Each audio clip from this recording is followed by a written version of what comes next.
Good morning students. कल तक हम लोग क्या देख चुके थे? बाइनरी ऑपरेशन, इंड्यूस्ड ऑपरेशन, और हम लोग क्लास में पढ़ रहे थे एल्जेब्रिक स्ट्रक्चर। तो हम आज यहीं से स्टार्ट करते हैं। एल्जेब्रिक स्ट्रक्चर क्या है? बीजीय निकाय। Then let A be a set. A हमारे पास में क्या है?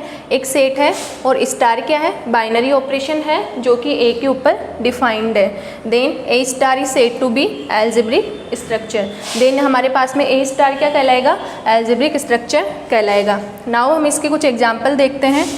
एन प्लस जो है एल्जेब्रिक स्ट्रक्चर है, क्योंकि जो प्लस है वो नेचुरल नंबर के सेट पर क्या है? बाइनरी ऑपरेशन है। सिमिलरली इंटीजर्स के सेट पर जो सब्ट्रैक्शन है वो बाइनरी ऑपरेशन होता है। एन और मल्टीप्लिकेशन भी यहाँ पर क्या है? बाइनरी ऑपरेशन है। बट हम लोग पहले देख चुके हैं कि जो सब्ट्रैक्शन होता है, माइनस जो होता है, वो नेचुरल नंबर के सेट पर बाइनरी ऑपरेशन नहीं होता है, क्योंकि जब हम दो नेचुरल नंबर को सब्ट्रैक्ट करते हैं तो ज़रूरी नहीं होता है कि हमें वापस नेचुरल नंबर ही मिले। Then A star is said to be algebraic structure, यदि वहाँ पे स्टार क्या होनी चाहिए? ए के ऊपर बाइनरी ऑपरेशन होनी चाहिए। अब हम कुछ प्रॉपर्टीज़ देखेंगे। फर्स्ट प्रॉपर्टी हम स्टार्ट करते हैं, closure property.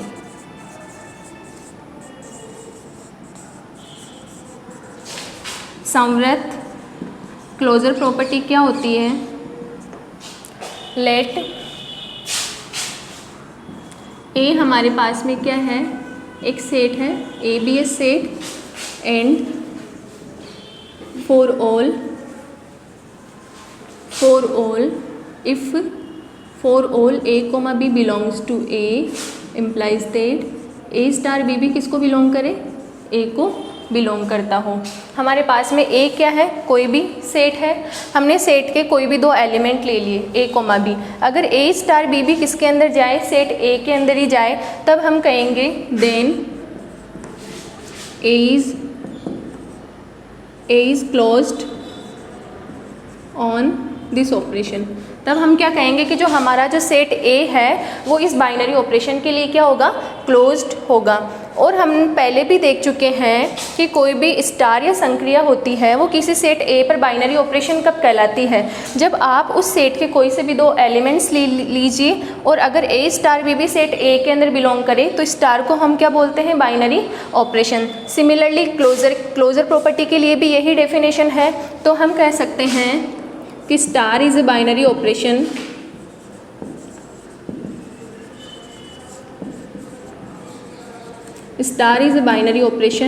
if and only if A is closed for binary operation। अगर स्टार हमारे पास में बाइनरी ऑपरेशन है, देन ऑटोमेटिकली ही ए जो होगा हमारे पास में स्टार के लिए, इस ऑपरेशन के लिए क्या होगा? क्लोज्ड होगा। या फिर इफ़ एंड ओनली इफ़ की कंडीशन है कि स्टार अगर बाइनरी ऑपरेशन है, इट मीन्स ए हमारे पास में स्टार के लिए क्लोज्ड होगा, या ए अगर क्लोज्ड है देन स्टार हमारे पास में क्या होगी? बाइनरी ऑपरेशन होगी। हम एग्जाम्पल यहाँ पर देख चुके हैं। नेचुरल नंबर्स के साथ में एडिशन, इंटीजर्स के साथ में सब्ट्रैक्शन, एंड नेचुरल नंबर के साथ में मल्टीप्लिकेशन। ये सारे के सारे क्या है? ये जो सेट है इन ऑपरेशन के लिए यहाँ पर क्लोज्ड होंगे। नेक्स्ट हम देखते हैं एसोसिएटिविटी।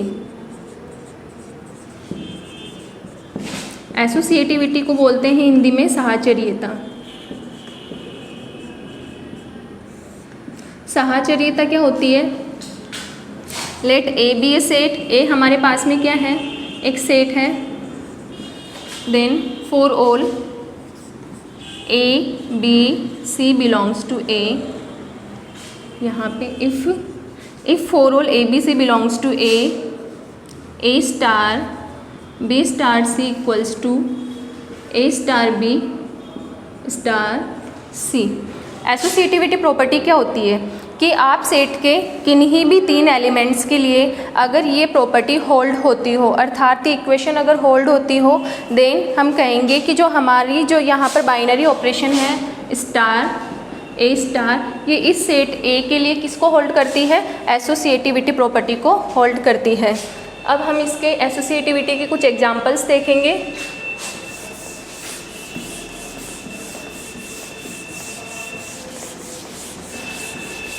देखा कि जो प्लस है ये एल्जेब्रिक स्ट्रक्चर है यहाँ पर,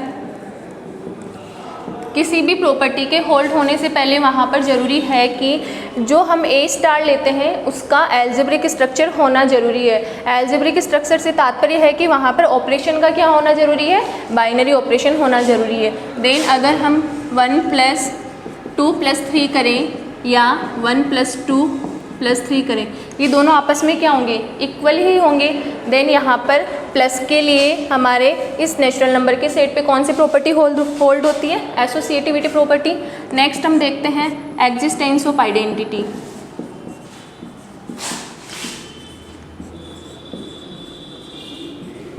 आइडेंटिटी यानी तत्समक कि किसी भी सेट के अंदर आइडेंटिटी एलिमेंट होगा अथवा नहीं होगा।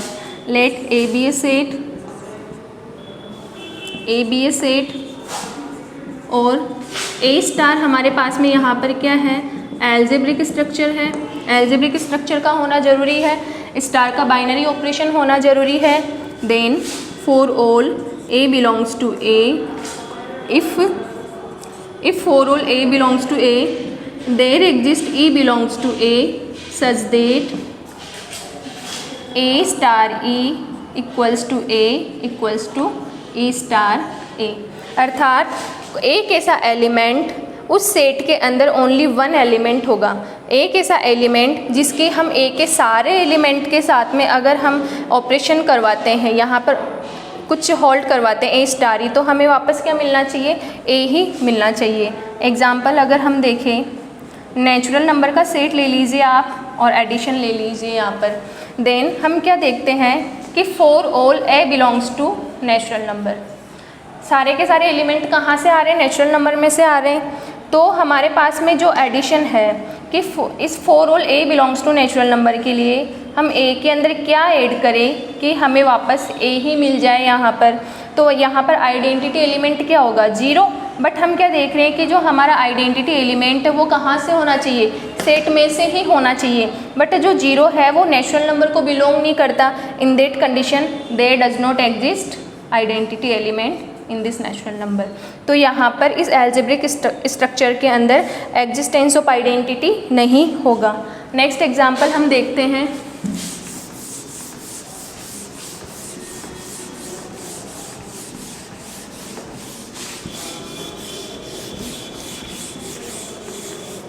नेक्स्ट एग्जाम्पल हम देखते हैं, अगर हम n+ की जगह ले लें इंटीजर्स और प्लस, इन दैट कंडीशन हम देखते हैं कि जो 0 है वो तो इंटीजर्स को बिलोंग करता है, तो यहाँ पर जो 0 होगा वो z को बिलोंग करता है और किसकी इक्वल हो जाएगा, आइडेंटिटी के इक्वल हो जाएगा। तो हम क्या देख रहे हैं कि for all a belongs to z, a + 0 equals to a equals to 0 + a। यहाँ पर ये ध्यान में रखिएगा कि जो हम ऑपरेशन पढ़ते हैं वो A star E equals to A equals to E star A, यहाँ से ये दोनों भी होल्ड होनी चाहिए, अर्थात A स्टार E भी A के इक्वल आना चाहिए और E स्टार A करने पर भी हमें वापस A ही मिलना चाहिए। देन हम नेक्स्ट हम देखते हैं fourth property, existence of inverse.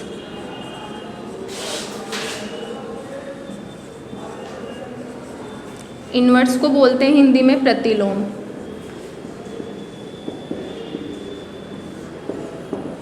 हमारे पास में क्या है, ए स्टार क्या है, एल्जेब्रिक स्ट्रक्चर है। देन ये एल्जेब्रिक स्ट्रक्चर विद आइडेंटिटी, हमारे पास में एल्जेब्रिक स्ट्रक्चर विद आइडेंटिटी। अगर हमें किसी भी सेट के अंदर इन्वर्स एलिमेंट निकालना है तो उस सेट के अंदर पहले आइडेंटिटी एलिमेंट का होना ज़रूरी है। अगर आइडेंटिटी एलिमेंट नहीं होगा उस सेट के अंदर, इन दैट कंडीशन हम उसके किसी भी एलिमेंट की इन्वर्स इमेज नहीं निकाल सकते हैं। तो हम क्या देखते हैं, for all A belongs to A, there exist B belongs to A. B भी कहाँ से आना चाहिए, उस सेट ए के अंदर से ही आना चाहिए। Implies that A star B equals to A equals to B star A, अर्थात ए की संक्रिया बी से करवाने पर भी हमें क्या मिलना चाहिए, वापस आइडेंटिटी ही मिलना चाहिए, और बी की संक्रिया ए से करवाने पर भी हमें क्या मिलना चाहिए, आइडेंटिटी एलिमेंट ही मिलना चाहिए। तो इन दैट कंडीशन हम कह सकते हैं कि ए का जो इन्वर्स एलिमेंट होगा वो क्या होगा, बी होगा। या फिर आप ऐसे भी बोल सकते हैं कि जो बी का इन्वर्स होगा वो ए होगा। आप इसको कैसे भी बोल सकते हैं कि ए का इन्वर्स या बी होगा या फिर बी का इन्वर्स ए होगा। अब हम इसको एग्जाम्पल के थ्रू समझते हैं। एग्जाम्पल जेड और प्लस, हमारे पास में एल्जेब्रिक स्ट्रक्चर क्या है, जेड प्लस, जहाँ पे जेड इंटीजर्स का सेट है और एडिशन जो है बाइनरी ऑपरेशन है। हम देख चुके हैं कि जीरो जो है वो आइडेंटिटी है जो कि सेट के अंदर ही बिलोंग करता है। नाउ हम देखते हैं for all A belongs to Z, A plus B equals to zero equals to B plus A. अब यहाँ पर अगर हम कंसीडर करें कि जो मेरा बी है वो ए का इन्वर्स एलिमेंट है, तो आप खुद बताइए कि बी यहाँ पर क्या होगा कि ए के अंदर ऐड करने पर हमें जीरो ही मिले। तो ये डायरेक्टली दिख रहा है कि बी किसके इक्वल होना चाहिए, माइनस ए के इक्वल होना चाहिए। अगर ए इंटीजर है इन दैट कंडीशन माइनस ए भी इंटीजर होगा और माइनस ए भी इंटीजर होगा, तो ये किसको बिलोंग कर रहा है, जेड को। अर्थात हमारा इन्वर्स एलिमेंट भी कहाँ से आ रहा है, जेड से आ रहा है। नेक्स्ट फिफ्थ प्रॉपर्टी हम देखते हैं कम्यूटेटिविटी।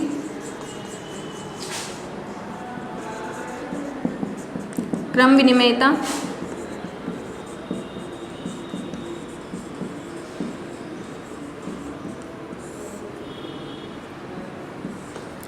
क्रम विनिमयता क्या होती है, ए स्टार हमारे पास में क्या है, एल्जेब्रिक स्ट्रक्चर है।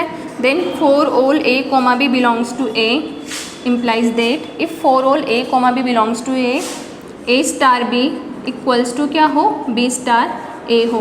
a स्टार b अगर b स्टार a के इक्वल होता है तो इन दैट कंडीशन हमारे पास में जो यहाँ पर बाइनरी ऑपरेशन स्टार है वो कम्यूटेटिव प्रॉपर्टी को क्या करती है, होल्ड करती है। आप एग्जांपल ले लीजिए नेचुरल नंबर का सेट और integer, then a plus B किसके इक्वल हो जाएगा, b प्लस a के। नेक्स्ट अब हम प्रॉपर्टीज़ पढ़ चुके हैं। अब इन प्रॉपर्टीज़ के बेस पे एल्जेब्रिक स्ट्रक्चर को कौन कौन से नाम दिए गए, अब नेक्स्ट हम वो पढ़ेंगे।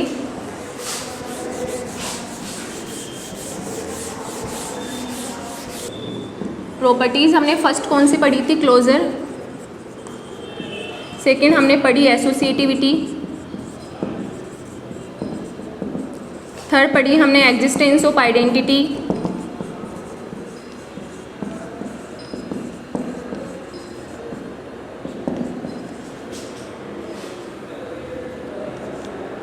फोर्थ पढ़ी हमने एग्जिस्टेंस ऑफ इनवर्स।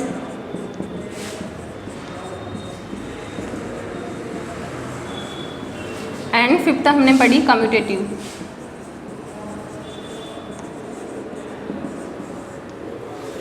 अब इनके बेस पे हमारे एल्जेब्रिक जो स्ट्रक्चर है उसको अब हम देखेंगे कि इन प्रॉपर्टीज़ के बेस पे हमारा जो एल्जेब्रिक स्ट्रक्चर है उसको कौन कौन से नाम दिए गए हैं।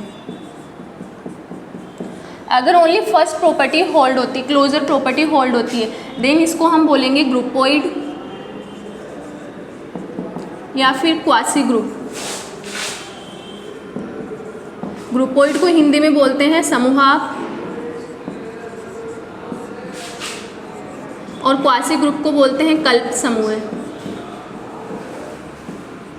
अगर एल्जेब्रिक स्ट्रक्चर में only first property, first only नहीं बोल सकते, अगर क्लोजर प्रॉपर्टी होल्ड होती हो इन दैट कंडीशन हम उसको बोलेंगे ग्रुपोइड या फिर क्वासी ग्रुप।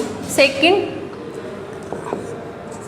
अगर फर्स्ट और सेकंड प्रॉपर्टी दोनों होल्ड होती हो, फर्स्ट और सेकंड दोनों होल्ड होती हो इन दैट कंडीशन हम उसको बोलेंगे सेमी ग्रुप। सेमी ग्रुप को बोलते हैं सामी समूह।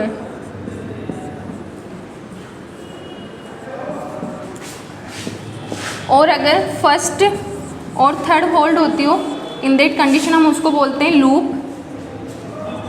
और अगर फर्स्ट, सेकंड और थर्ड तीनों होल्ड होती हो इन दैट कंडीशन हम उसको बोलते हैं मोनोइड।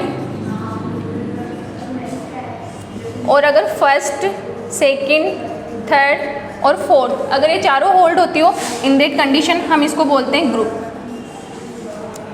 6, 1, 2, 3, 4 और 5 अगर ये पांचों प्रॉपर्टीज होल्ड होती हो इन दैट कंडीशन हम इसको बोलते हैं कम्यूटेटिव ग्रुप।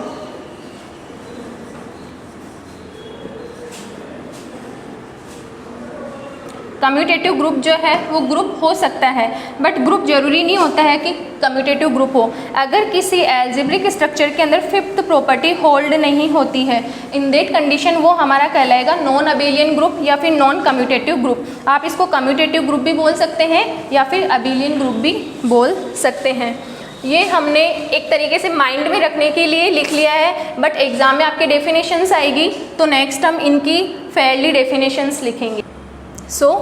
अगर हमारे पास में एल्जेब्रिक स्ट्रक्चर के अंदर अगर ओनली फर्स्ट प्रॉपर्टी होल्ड होती है, देन हमारा एल्जेब्रिक स्ट्रक्चर कहलाता है ग्रुपोइड या फिर क्वासी ग्रुप। हिंदी में बोलते हैं समूहाप या फिर कल्प समूह है। अगर फर्स्ट प्रॉपर्टी और सेकंड प्रॉपर्टी दोनों होल्ड होती हो, इट मीन्स उसमें क्लोजर प्रॉपर्टी भी होल्ड होती हो और एसोसिएटिविटी भी होल्ड होती हो, इन दैट कंडीशन हमारा एल्जेब्रिक स्ट्रक्चर क्या कहलाता है? सेमी ग्रुप कहलाता है। इसको सामी समूह बोलते हैं। और अगर फर्स्ट और थर्ड प्रॉपर्टी होल्ड होती हो, अर्थात क्लोजर भी होल्ड होती हो और अगर उसमें एग्जिस्टेंस ऑफ आइडेंटिटी भी है, तब वो कहलाता है लूप। और अगर फर्स्ट सेकंड थर्ड क्लोजर भी हो, एसोसिएटिविटी भी हो और एग्जिस्टेंस ऑफ आइडेंटिटी भी हो, इन दैट कंडीशन वो कहलाता है मोनोइड। और अगर फर्स्ट सेकंड थर्ड फोर अगर चारों प्रॉपर्टीज होल्ड होती हो, तब वो हमारा ग्रुप कहलाता है। और अगर फर्स्ट सेकंड थर्ड फोर और फिफ्थ अगर पांचों की पांचों प्रॉपर्टीज़ हो, क्योंकि यहाँ पर क्या जुड़ गई, हमारी कम्यूटेटिव प्रॉपर्टी भी जुड़ गई, तो पांचों प्रॉपर्टीज जुड़ने से क्या हो जाएगा? कम्यूटेटिव ग्रुप या फिर अबेलियन ग्रुप हो जाएगा। बट अगर किसी ग्रुप के अंदर अगर पांचवी प्रॉपर्टी होल्ड नहीं होती हो, तो वो हमारा क्या कहलाएगा? नॉन अबेलियन ग्रुप कहलाएगा। आप लोग ध्यान में रखिएगा कि फर्स्ट थर्ड यहाँ पे होल्ड हो रही है, यहाँ पे फर्स्ट सेकंड थर्ड तीनों होल्ड हो रही है, तो यहाँ पे फर्स्ट सेकंड थर्ड भी होल्ड हो रही है। इट मीन्स इसमें फर्स्ट और थर्ड तो होल्ड हो ही रही है, तो जो मोनोइड है वो लूप होगा। मोनोइड क्या होगा? Every monoid is loop, but loop जो होगा वो मोनोइड नहीं होगा, क्योंकि लूप के अंदर सेकंड प्रॉपर्टी तो हमारी आई नहीं। तो इसके अंदर फर्स्ट सेकंड थर्ड के साथ साथ अगर हम देखें तो फर्स्ट और थर्ड तो होल्ड हो ही रही है, तो मोनोइड क्या हो जाएगा? लूप हो जाएगा। सिमिलरली अगर हम देखें कि ग्रुप जो है, सारे के सारे ग्रुप क्या होते हैं? मोनोइड होते हैं, क्योंकि ग्रुप के अंदर फर्स्ट सेकंड थर्ड प्रॉपर्टी तो होल्ड हो ही रही है। तो इस प्रकार हम देख सकते हैं कि जो ग्रुप होता है वो सेमी ग्रुप भी होता है, लूप भी होता है, मोनोइड भी होता है। बट अगर हम ऊपर से नीचे आते हैं तब हम नहीं कह सकते, लेकिन अगर हम नीचे से ऊपर जाएंगे तब हम कह सकते हैं कि every group is a monoid, every monoid is a loop and. लेकिन हम यहाँ पर नहीं कह सकते कि every loop is a semi group, क्योंकि सेमी ग्रुप के अंदर क्या हो गई? फर्स्ट यहाँ पर तो फर्स्ट थर्ड प्रॉपर्टी है और यहाँ पे फर्स्ट सेकंड प्रॉपर्टी है। तो आप इनको ध्यान में रखिएगा और अच्छे से सोच समझ के ही इनके आंसर दीजिएगा। Okay, thank you.